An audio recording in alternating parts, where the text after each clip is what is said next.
আসসালামু আলাইকুম দর্শক, আমি আজকে আপনাদেরকে বিষয়ে বলবো যে ওয়েবসাইট না থাকা এবং অ্যাড পাওয়ার ঠিকভাবে ব্যবহার করতে না পারে এই বিষয়টা খুবই গুরুত্বপূর্ণ। আপনার ওয়েবসাইটটা আপনার ব্যবসায়ের একটা এরকম একটা জায়গা যে জায়গাটার মধ্যে আপনার সমস্ত আগা থেকে গোড়া পর্যন্ত সব কিছুই আপনার ওয়েবসাইটের মধ্যে থাকে এবং দর্শকরা যে কেউ আপনার ওয়েবসাইটে ঢুকে আপনার ওয়েবসাইটটি ঘুরে আসতে পারে এবং আপনার ব্যবসার সব কিছু পরিচালনা করতে পারে এই ওয়েবসাইটের মাধ্যমে।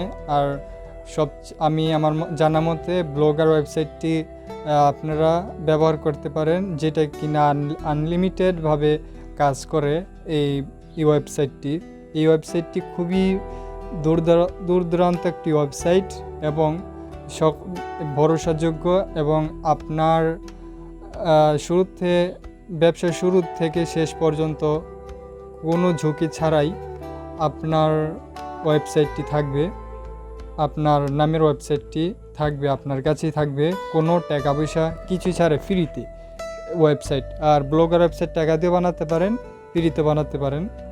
আর বেশিরভাগ কমার্স বিজনেসের কোনো ওয়েবসাইট থাকে না।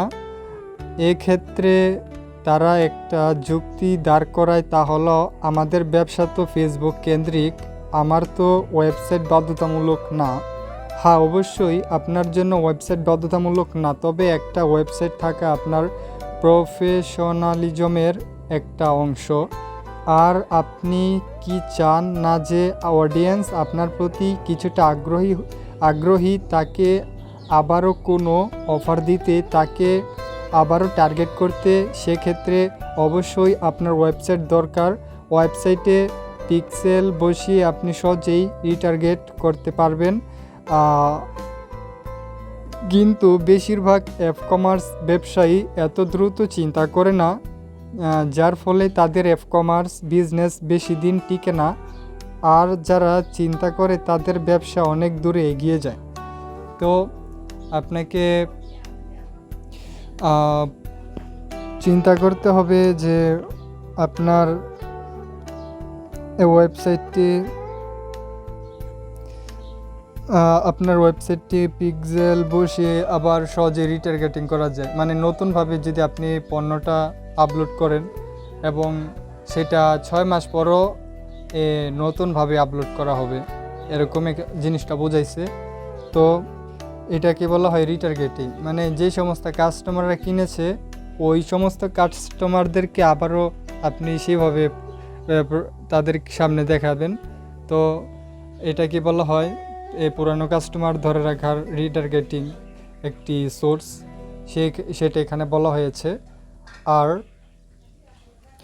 আপনি ওয়েবসাইটটা থাকা বাধ্যতামূলক না হলেও ওয়েবসাইটটি রাখলেই ভালো হয় আমার মতে।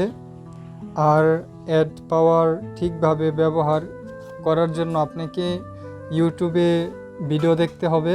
ইউটিউবে অ্যাড ম্যানেজারের বিষয়ে সুন্দরভাবে কথাবার্তা বলা হয়েছে ওই জায়গা থেকে আপনি ভিডিও দেখে ওইখান থেকে আপনি সব অ্যাডের বিষয়ে সব কিছু বুঝে নিতে পারেন, যে কিভাবে কাজ করলে আপনার কতটুকু এগোবে।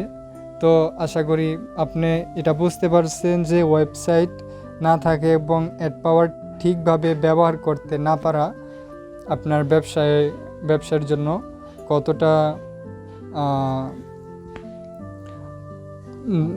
দরকারি। তো আজকে পর্যন্তই, কালকে দেখা হবে অন্য কোনো ভিডিওতে। সবাই ভালো থাকুন, সুস্থ থাকুন, আল্লাহ হাফিজ।